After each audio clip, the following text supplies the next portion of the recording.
So yun po guys, ayan magandang araw po sa lahat, especially po sa mga charity viewers po dyan ng PB Team at sa mga Crispaw Natics po, yung mga nagmamahal sa tambalan nga po ni Krishna at ni Sir Paul Pugong Biyahero. So in this video po sa another topic naman po yung pag-uusapan po natin. Ito po ay napag-usapan nila ni Krishna at ni Melvin dun po sa vlog ni Melvin, yung in-interview nga po niya si Krishna about nga po sa buhay po nito, sa mga nakaraan po nito.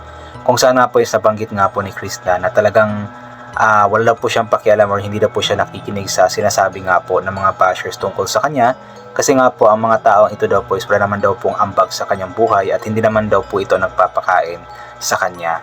Para kay Krishna kasi parang sanay na rin po siya na binabash po siya, kasi kahit noon pa man daw po na hindi pa daw po siya vlogger, ay may mga tao na po talaga na nambabash sa kanya, mga tao na ayaw po sa kanya, mga kasama niya sa trabaho, mga ganito ganyan. So kumbaga parang nasanay na rin daw po si Krishna na binabash po siya, kinaiinggitan po siya dahil nga po sa siguro si Krishna kasi is medyo nabanggit nga po niya na medyo boyish nga daw po siya. So nung pumasok nga po siya sa isang trabaho ay mabilis nga po siyang mabilis po niyang nakaklose po yung mga lalaki doon, kasi nga po yun po yung kumbaga trip po niya, kasi nga po medyo boyish po siya. So yung mga babae daw po doon is parang nainggit daw po sa kanya, so parang naiinggit, nagagalit, sinisiraan po siya, ganito ganyan. But then para kay Krishna kasi wala naman daw ambag ang mga ito sa buhay po niya. Kung ayaw daw po ng mga ito sa kanya, di mas lalong ayaw daw po niya sa mga ito. So parang na si Krishna, kumbaga na immune na po siya sa mga bashing na yan. Kaya ngayon na vlogger na po siya, so parang baliwala na lamang po sa kanya yung mga sinasabi nga po ng mga bashers sa kanya, kasi nga po nasanay na nga po siya noon na hindi pa nga po siya vlogger. So maganda dito kay Krishna kasi marunong nga po siyang magdala ng kanyang sarili. Kumbaga yung mga ibinabash sa kanya, like yung paraan sa pananamit niya, pagsasalita, pagkilos, ay parang nasanay na rin po siya. Kumbaga kapag may sinabi na negative po yung mga basher tungkol sa mga ganoon na bagay nga po sa kanyang sarili, is tinatanggap na lamang po niya ito at tinatawanan na lamang po niya, kasi nga hindi nga po siya nakikinig sa mga sinasabi ng mga bashers, kasi wala naman po itong mga ambag sa buhay nga po niya. At nabanggit din po niya na yung mga bashers po talaga, kahit gaano pa daw po karami yung nagawa mong tama, sa isang pagkakamali lang ay talagang i-judge ka na po ng mga ito. Kasi nga po itong mga bashers is nag-aabang lamang po ng kaunting kamalian ng isang tao, especially para kay Krishna, kay Sir Paul o sa buong PB Team, na mga public figure nga po, ang matatawag nga po sila mga public figure, kasi nga po mga vloggers po sila, mga content creators. So kumbaga yung mga bashers, yung mga ayaw po sa kanila is talagang nag-aabang lamang po ng kahit kaunting pagkakamali para may dahilan sila na i-bash, may dahilan sila na i-judge po sila. But then yun nga, para kay or para sa kanila siguro, nasanay na rin po sila sa mga ganito, kasi ganoon naman talaga ang buhay ng isang vlogger, ng isang content creator. Sabi nga po nila na hindi ka daw matatawag or hindi ka kumbaga magiging isang full-fledged na vlogger or content creator or isang influencer kung walang mambabash po sa iyo. So kumbaga parte po ito ang pagkakaroon po ng basher is parte po ng pagiging isang full-fledged po na vlogger. So kumbaga nakakatuwa lamang din po, kasi si Krishna is marunong na po siyang magdala sa mga bagay-bagay na ganito. Kahit nabaguhan pa lamang po siya sa pag-vlog, ay talagang natututo na po siya at nakakayanan po niyang harapin ang mga bagay po na ito, especially itong pambabash. Kasi yung iba, especially mga baguhan po ay talagang kapag may namabash po sa kanila is talagang nawawala ng pag-asa, kumbaga nagkakaroon ng negative feelings, pinapakinggan ang sinasabi hanggang sa hihinto na po sa pag-vlog, which is hindi po yun tama. Kasi yung mga bashers po ay talagang kahit gaano pa po karami yung tama nga ginagawa po nga po, is talagang hahanapin po nila yung kung ano mo yung pagkakamali mo sa buhay mo. So instead na tumigil, instead na sumuko, is labanan po ito, harapin po ang mga ito at patunayan sa kanila na yung mga sinasabi nga po nila ay mga walang katotohanan.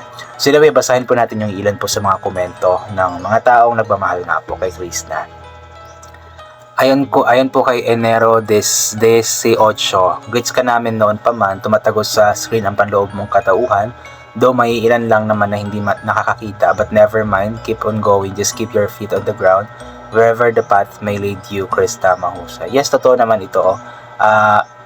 Though may ilan lang naman na hindi nakakakita. So, kumbaga, sabi ko nga dati na mga 99% nga po ang mga nagmamahal kay Krishna, then 1% po yung mga hindi nagmamahal. But then may nabasa akong comment na hindi daw po 1%, mga nasa 0.01% daw po. So ganoon lamang po kakonti yung mga namabash or hindi nagmamahal kay Krishna. So kumbaga mas magiging matatag si Krishna, mas magiging malakas ang kanyang loob kasi mas marami po yung nagmamahal sa kanya kumpara sa nambabash nga po sa kanya.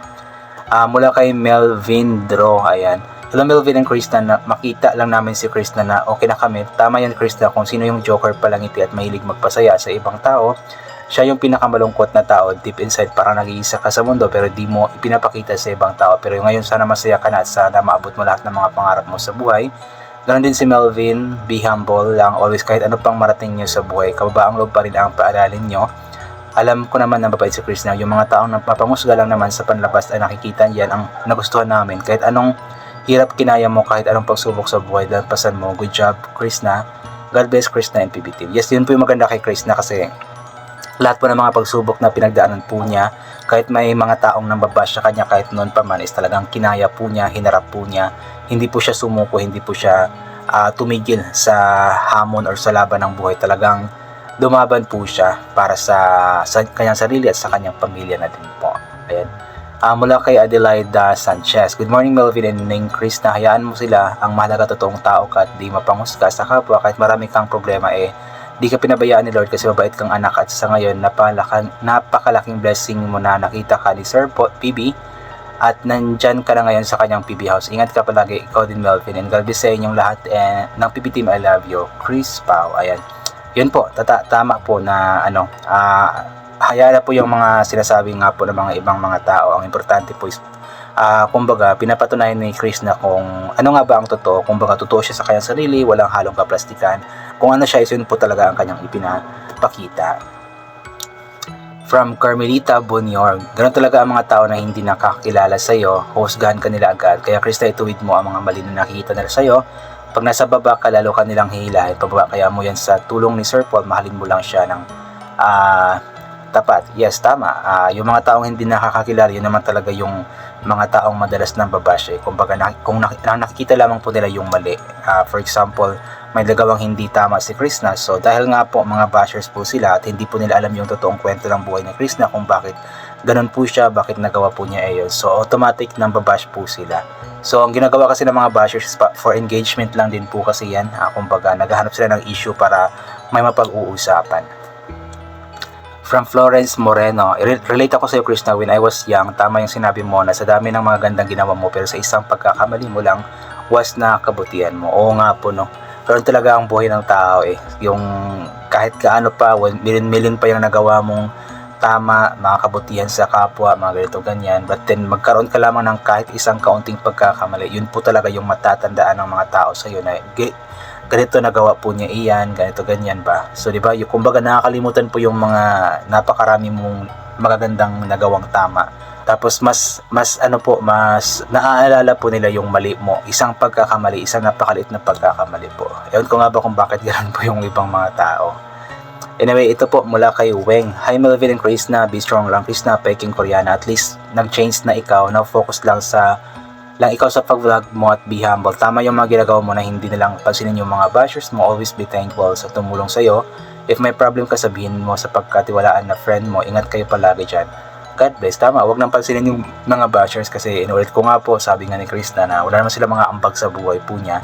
So, hayaan na lamang yung mga bashers dyan na mambash. Hayaan silang ma-stress sa kanilang buhay kasi kapag ma-stress yan sila rin po yung aani po ng kanilang mga ginagawang mga kasamaan. So, yun, ipag-pray na lamang po natin sila na tumigil na din po sila, tumino na po yung pag-iisip nila, yung puso po nila is maging maging bukas sa mga bagay-bagay nga po tungkol kay Krishna. So yun po, I think hanggang dito na lamang po muna itong gagawin ko na reaction video. So God bless po sa ating lahat at bye for now po.